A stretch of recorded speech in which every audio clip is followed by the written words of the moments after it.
نفخ؟ معلش نرجع لنا. ايش شفق نفخنا؟ ايش في عنا؟ خير ان شاء الله السلامة. هي الساعة 7:15 يا امي. ايوه ساعة تفيقي. الله ربك امي، ايش في ورانا؟ بس سؤال. ليه مش في عندك؟ عنا ما بعرف في عنا. نعزل خلاص، نعزل اليوم. تعزلي؟ ايه. وبدك تنامي هلا؟ إيه هلا بكير. يعني هي ساعة بدك تفيقي؟ يعني 11. لا بالمرة ضلي للظهر 11. بدي عازم بدي فيق بكير. ايوه ايه هذا الحكي زمان امي. زمان. ايه خير ان يلا نقول بسم الله. شاء الله. غير ايش في الساعة؟ تعرفيني انا ما نمت. الساعة 11 يكون انا بلشت طبختي كمان. فهمتي؟ امي بس نحن عنا طبخة. واذا عندك طبخة؟ الله. يلا روحي نامي. تتنامين؟ لفوت ما بعرف، اذا نمت نمت، ما نمت شو بدي اعمل؟ لا حاولي نامي قربان، انا عارفه انك ما نمتي. يلا يلا. يلا. والله حتى لما نمت لل4 وشوي وانا اتقلب واتقلب. عادي. يلا فوتي نام. لا انتي تفشق. ايه بونوي.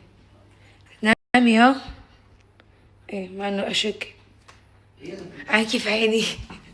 والله ما راح تنام، راح تغسل وتظبط جمالها. لا طيب والله عينك. هلا تشطح هلا. خلاص غفيت ما غفيت. بدي اقوم اعمل كاس متى. انت ما بتطلعي نامي عشان تفيقي لي الساعة 11. مشكلة مو جايني نوم. صرنا 2. شو بدنا نعمل؟ يا ربي صبرك امي، مو معقولة. صرنا 2. يلا والله لانه عم بقلق كتير. طلعي ما غفيتي. انزلي. ماشي يلا روحي. لحتى نعمل هون بيض برشت. حطيت بيض، حطوا شوية ملح كمان. هنشغل عليه. دانا عم تنظف الصالون. حط شوي بس خلص نشتغل وياه بالمطبخ سوا. رتب شوي بعض الاشياء. كنت عم له لريد شو فيقته، قلت له قهوة. قلت له انه بدي رتب المطبخ اليوم وشوف الاشياء اللي ما بدي اياهم، انه شيلهم على جنب يعني عشان بلش تحضيرات لرمضان. قال لي من هلا بدك تبلشي لرمضان؟ انه بعد في شهر. قلت له حياتي يعني انا بالاساس لازمني اغراض للمطبخ، مو بس انه بدي اجهز لرمضان، لانه في اشياء تانية كمان لرمضان بدي احضرها غير انه المطبخ واللوازم تبعه. بدنا نبلش تفريزات، بدنا نبلش كمان تزيين وهدول الاشياء.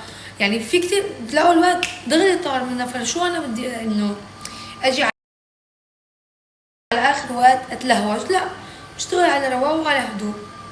فحط كل الروتين اعمل له هيك قلب. يعني لازم اصير افيق بكير. غير انه هلا قولوا انا صار لي فتره بس فقت خلص فقت ما عم نام بالليل. حتى نومة الظهر من زمان انا قلعت عنها. يعني الله وكيلكم لازم تضلوا مراقبينهم بشكل يعني مستمر. ما شاء الله المساعدات. يعني مثلا هلا الصبح بغض النظر على المكنسه اللي لها جار واحد، الله وكيلكم كانها صار لها عندي 10 سنين. هلا سندانة كانت عم تشتغل مكنسه الكهرباء. عم بطلع انه هي كيف عم تشتغل. قلت لها دانا حبيبي انت عم تشتغلي على الفاضي. يعني ماسكتها هيك وعم تمشي بسرعه كثير. قلت لها اول شغله وتخبيط بالطاولات على ما بعرف شو. قلت لها يا دانا يا حبيبي اول شغله هيك ما عرفت. ثاني شغله بدها شوي لحتى تبلش سحب. يعني هدول الاشياء لازم انا شو ضل مراقبه هدول الاشياء. تمام. هاي اولا. ثانيا ثانك يو سو حرصتنا ما شاء الله. شو اسمه بعد ما شو مع الاولاد وكذا. المهم ضليت انا رجعت لحاولت اني انام. بعدين نزلت شي الساعه 8. المهم ولا بعد ثانك يو سو قلت لحبيبي قومي صحصي وغسلي وهيك وانزلي. جيت شربت هون قهوتي لل9. ثانك يو سو وينها؟ ما في. طلعت دانا وبلشت هيك تطلعي شوفي لي اياها وينها ولا نزلت. قلت لانه خلينا نبلش تنظيف فوق بالطابق لحتى ننزل نعمل المطبخ، لانه ما شاء الله الاولاد الساعه 12 يعني الساعه 12 عم يكونوا موجودين نص تقريبا. بس ساعه 2:30 بالكثير. فهي اذا ببلش مسافه فوق لانه هي مستلمه الغرف. قلت لكم اخر فتره ثانك يو سو عم تستلم الغرف تبعت الاولاد ترتيب وحمامات وهدول الاشياء وثيابهم كمان. فبتروح معها منيح لانه عندنا شغل بدي اخلص.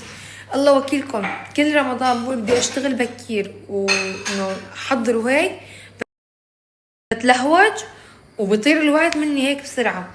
هلا بعد برشت اول ما بيغلي بنطفي تحته.